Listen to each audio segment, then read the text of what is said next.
What's up guys, Deceiver here. I am here with my first Wolcen video, and forgive me, I'm a little bit tired. I woke up really early, and with my channel I've just decided to say fuck it, and I'm just going to play what I want and upload what I want. I'm going to stop changing genres and everything, but whatever. Anyway, let's move right into the build. This is my toxic shot build, at least that's what I'm calling it, because I can't think of anything better. So this is a pistol catalyst build that is based around toxic damage and eventually rend damage, probably too, any kind of material damage. So the best place to start for this build, I think, is going to be on the Gates of Fate, because there are some very important nodes that I've taken here. So where you want to start actually is going to be with the Scholar Tree. You're going to want to move up through here. First of all, for the rotations, you want to have the Scholar lined up with the Kabbalist, and then you want to have the Plaguebringer also lined up. So you want to be able to go through here, but you're not going to prioritize the Plaguebringer skill tree just yet. You actually want to prioritize some of the other skills first. So depending on what level you are, depends on which way you want to go. So I'd say the most important node for this build is going to be in the Warmonger, and it's going to be this, Gods Amongst Men. This changes all of this makes it to where you can only deal physical, toxic, or rend damage, basically material damage, and these nodes that come before it convert all of your other damage into physical damage. Now that comes into a big part of the build, because you're going to convert all of your physical damage, or well, not all of it, but a big portion of your physical damage into toxic damage using this node right here, Blessing of the Jade Legion. So 50% plus 50% physical damage converted into toxic damage. So with those two together, you convert all of your other damage that's on your gear into physical damage, which in turn turns it into toxic damage, which basically means with these two nodes, every single skill that we use does toxic damage. Now once we take some other nodes later on, once I'm max level and I feel like actually fleshing out this build, there is a way that I can add rend damage into it as well, using some of the other nodes and a different ability that I'm going to change. So some of the key nodes that you're going to want to take, Insidious Decay, that gives you extra ailment stacks and basically lets you do more damage with your ailments. You're going to want Power of the First Men. This gives you basically extra ailment stacks. You're going to want these little nodes that give you 25% chance to multiply the number of ailment stacks. What are some other important ones? Obviously you have to take these to get to this node, so but these are very important, +5 max ailment stacks, so you want to be able to stack up your ailments as far as possible. I don't take anything else in the Warmonger tree. I come all the way over here. This is another important one. This adds an extra projectile to all your projectile skills. Now, I'm going to talk a little bit more. I'm going in depth to this build because there's a lot of different things you can do with this build, and it's very flexible. So I think this is one of the better builds, base builds, as far as the skill tree goes, because you can build this very flexibly, and you can do a lot of different things with it. So I went into the extra projectile. Now, if you want to play this build with a dagger, instead you can build more into this assassin tree, which might actually be better on your skill points if you're lower level. And you can take some of the other like melee type nodes instead. So, but I decided to go with projectile just because I wanted to use a gun, and I wanted to use Gunslinger's brand because it was fun. But yeah, you can definitely make this with a dagger instead, or with a melee weapon in your main hand instead of a gun. I'll explain more about what I would do to change that if you were going to. I also came down here and took the soldier to add some crit because I'm not going ferocity in my attributes. I'll show those later. But I wanted some extra crit on my non-damage over time abilities so that I have a little bit of burst against bosses. It's not necessary. I would go for this later and not get these nodes right here if I was lower level. I went up and got the Siegebreaker talent to give me a little bit more survivability. This is probably one of the best survivability passives in the game. It adds a bonus depending on what your chest piece is. I'm wearing a heavy chest piece, so it basically doubles all my resistances. So yeah, that one's really good. And then when you do finally want to go into the Plaguebringer tree, you want to get the toxic damage nodes, and you want to get the stacks poison every few seconds when an enemy is close to you. They're always going to be able to get close to you, so adding passive poison stacks is always pretty good. It gets it stacking faster. I would get this Undertaker node as well. I'm probably going to go for this one pretty soon. I think that's all the major nodes that I went over.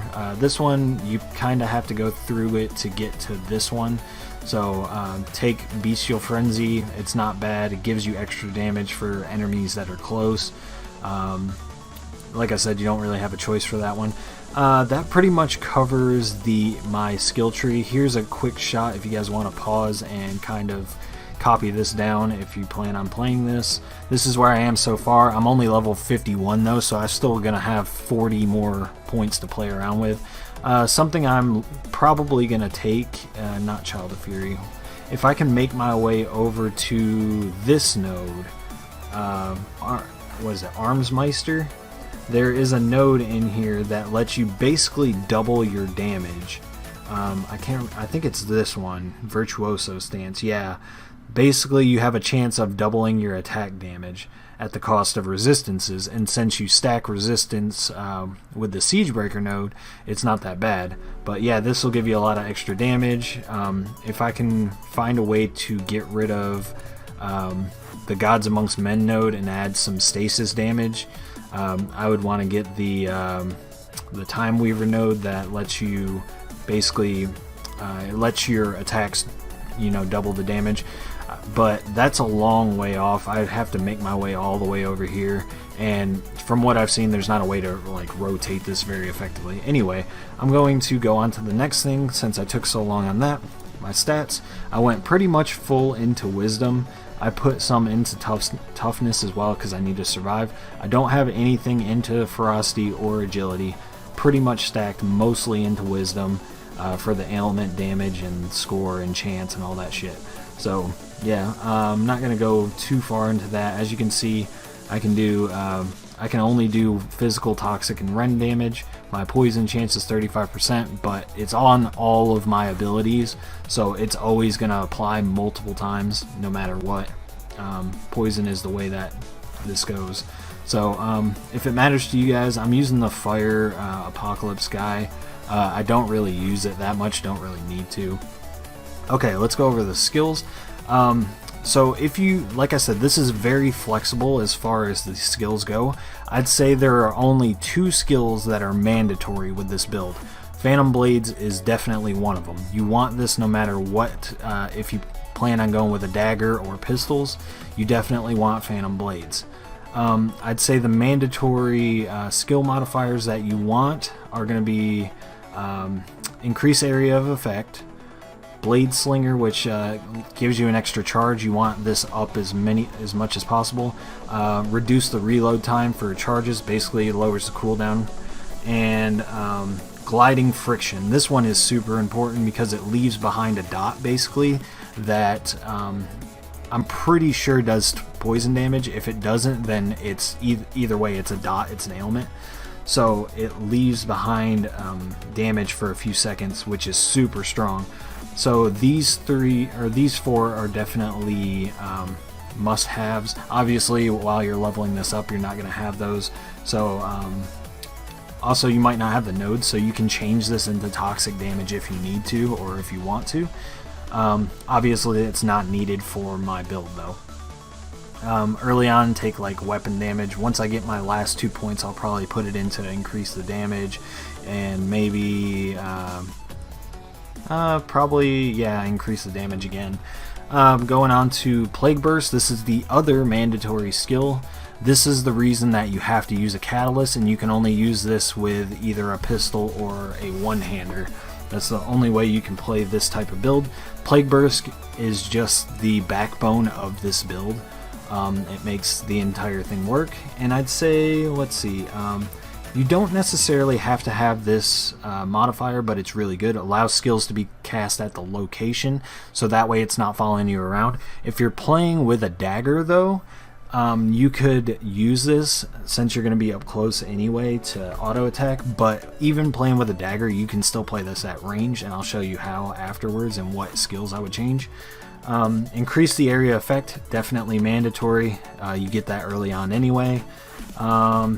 Okay, these ones aren't mandatory, but it does help, increases the ailment damage and the chance. This is what makes this ability so disgusting. It's Noxious Smog. So not only do they explode when they die, but they leave behind a poison cloud that does damage over time, which is just nasty. When you have multiple things dying inside of this and leaving damage clouds, it just, anything that's left over is just taking tons of ticks of damage, and you can pretty much just leave the area unless it's a boss. Also take, what is this, Vitiation, and increases the explosion damage for each ailment stack on the monster. So that one's another good one. You can also take, I tried playing around with this Modifiers guest, and basically it just makes it have a chance to spawn a monster that you can have with you, and it's not that great really. It happened every now and then, but it mostly just spawned me rats. I think rats are just the default that it spawns. It's kind of meh. Other than that, yeah, you can play around with some of the other skill modifiers, but Noxious Smog is mandatory. It makes this build tick, and I would say increasing the area of effect is mandatory as well. The other ones are pretty much optional on what you want to use. Now, this is another flex spot. I just started using Anomaly. Before Anomaly, I was using, what is it, Feeding Swarm. So Feeding Swarm was good when I was fighting against elite characters that were by themselves, because Plague Burst can actually work with your own summons. So if my zombies died, then they would explode and leave the clouds on the ground to deal damage over time to the boss or whatever. But I've noticed that when you're doing clears, Anomaly is just better. I haven't really figured out which modifiers are the best just yet, but I would definitely use Event Horizon. It deals damage when they get pulled in, so it basically deals damage twice. And then I just put a bunch of affliction damage on it. Increase the area of effect is probably the best thing to have on this one. Increase duration, you could use that. Increase crit chance, not really, meh. I mean, might as well put it on since I have the extra thing there. This one doesn't seem to work. Allows the casting of 2 vortexes. It doesn't seem to work correctly, unless I'm just mistaking it, because basically the vortex lasts for, I think it was, I'm not really sure. It doesn't last that long, and the cooldown's 12 seconds. I think it lasts for maybe 10. So I didn't really notice anything. That one's not really that good to use. A flex spot that you could use, that I use during big boss fights for like the story mode, is Ether Jump. This is really good because it also allows you to burn your willpower to use your rage spender. Basically, I would use March of the Time Devourers is the only, I'd say, really mandatory one. This one allows you to cast it multiple times, and it basically does not have a cooldown. As long as you have willpower, you can keep casting it. So the other one I used is reduce willpower cost, so I could spend it more. And then what is this? Basically inflicts damage over time as you blink through enemies. And since I'm using only toxic damage, as you can see, it says increases the chance of inflicting stasis, and it does ether damage. But down here you can see that it says poison stacks and poison chance. Even though it's supposed to inflict ether damage, of course it's going to inflict poison no matter what, because all of my abilities inflict poison. So that's not bad either. You can jump through enemies inflicting poison. Yeah. Good for boss fights. Another one I kind of tested out was, where is it? Lightbringer. Lightbringer is another one that's pretty decent. Obviously I didn't use it too much because it didn't even level up. And then I tried out, where's the healing one? What was it? Bulwark of Dawn was the other one that I messed with a little bit during boss fights, and it's not too bad either. It gives you some healing, so you could definitely use that. Moving on, Livor Mortis is just an all-around really good ability for keeping mobs off you. This isn't the best during boss fights unless there's ads, but this ability keeps a lot of the ads off of you. And basically I just stacked health on this guy. I just gave him as much health and threat as I possibly could. The damage doesn't really matter because he doesn't do a whole lot of it anyway. But yeah, Livor Mortis, he basically just helps keep me alive. You could flex this out if you don't want to have like a necromancy type build. You could put something else here, but yeah, I like using Livor Mortis. He does help keep me standing and keep me going. He takes the attention off of me a lot of times, so that's pretty good. And the last ability that I'm using is Gunslinger's Brand. This probably isn't the best way that you could use a spender. You're probably better off using a different ability like Havoc Orb or the Death Gazer Railgun. These are probably better options, but I like Gunslinger's Brand just because it's super fun, and it's actually better now. Now that I have this very last passive ability, basically it fires all the shots all at once I press it instead of having to click and aim. It does lower the weapon damage a little bit, but it's much easier and much quicker to use. So I kind of like using that. After I make this guide, I might switch it over to something else though. I might try the Railgun out and see how that goes, or I might try the Havoc Orb and see how that goes instead. As soon as I'm done explaining what things to take on this, I'll explain what I would do if I was going to play this melee. So, increase the number of targets, definitely mandatory. Shots pierce the target, that's pretty good. You'd probably want to take that. Reduce the rage cost if you want to use it more times like I do. This is my go-to ability against bosses. It's really good against bosses, so that's the main reason that I use it.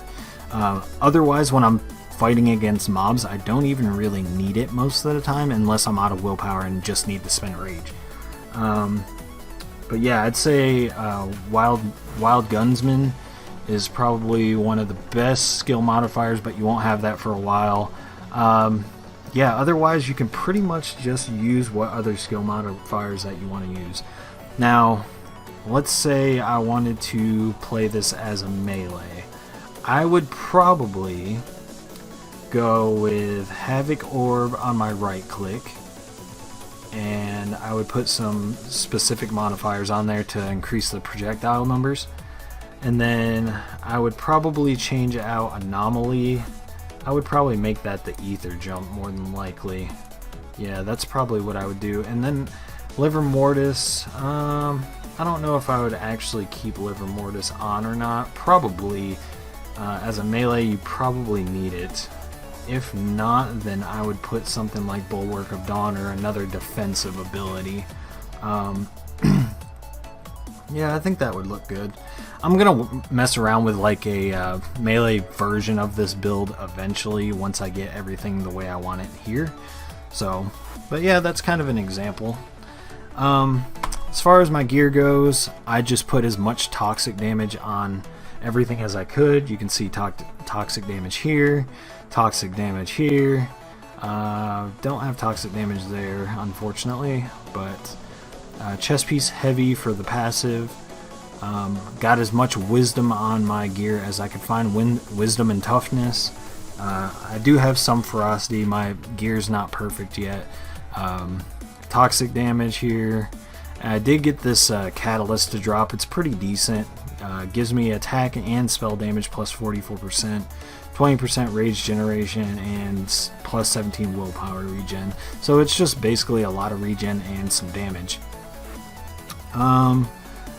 As far as the crystals go, I haven't really got into how to min-max gear in this game. But basically you want to get as much wisdom as you can and as much material damage or attack damage as you can. And then of course you want as much toxic damage as you can. I put a lot of my toxic damage in with the gems. So that's probably the best way to do that. Also, you can see I have a lot of toughness on, and all resist score, attack speed, material damage, stuff like that. Ferocity doesn't hurt. I would get ferocity over agility for sure, because, you know, critting is definitely just going to help your damage a little bit anyway.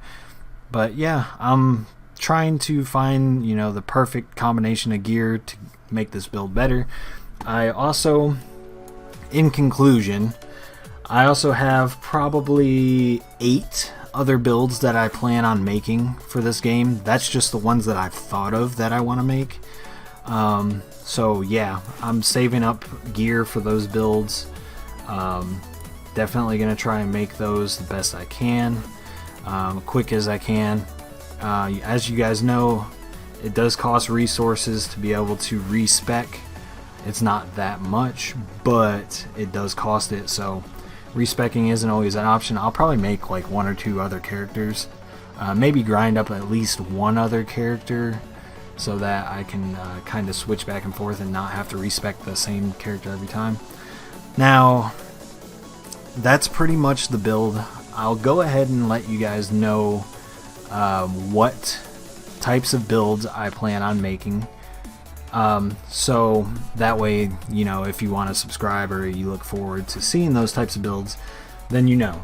So I plan on making a freeze pistol build at some point. So basically, you're going to keep the enemy frozen and just use pistol abilities and destroy them. The next one I'm going to be making is an assassin toxin build. Probably not with Plague Burst. I'll probably make it a double dagger build using toxic damage. I'm not sure exactly how I'm going to make it work yet, but just know that it's going to be in the works. I'll figure it out. It's probably going to require specific gear, but I've got a really good dagger that'll be good for that. I'm going to make a full-on Necromancer build at some point. I'm going to make a Shadow Assassin build. In the passive tree, there's a skill tree that makes your shadow damage really good. So I want to try a Shadow Assassin. I'm going to make a Thor build using like all lightning. I do have to get the shield. Is the shield? Or maybe there's something that helps with lightning damage for melee. So I'm going to make a Thor build. I'm also going to make a Frost bow build, like a ranger, so not using a pistol. I'm going to make like a ranger build using frost damage to just keep enemies frozen forever, basically. It'll probably be pretty cheap once I figure out how to get it working. And then I'm going to make a fire wizard build. I've already got some ideas for how I'm going to do that, but that one's going to be very fun. Make like a pyroclasm type build. And I'm sure I'm going to come up with other build ideas eventually as I play the game, but right now there's so much stuff I want to do with this game, and right now I've just got to grind, get as much gear as I can, and yeah. So this isn't really the best build that you can make. It's not, you know, I mean, it is pretty efficient, and it's not maxed out the way it should be yet. I'm already getting through my expeditions and everything. I'm not super high on the veteran yet, but I'm getting there. I just hit not max level. I just beat story mode yesterday, so I'm already 52. That's not too bad. So yeah, if you guys liked this video, if I rambled too much or it was too long and I can condense it a little bit, let me know. If there's any other kind of feedback that you guys need or any questions, leave them in the comments section, and I'll see you guys in the next one. Peace.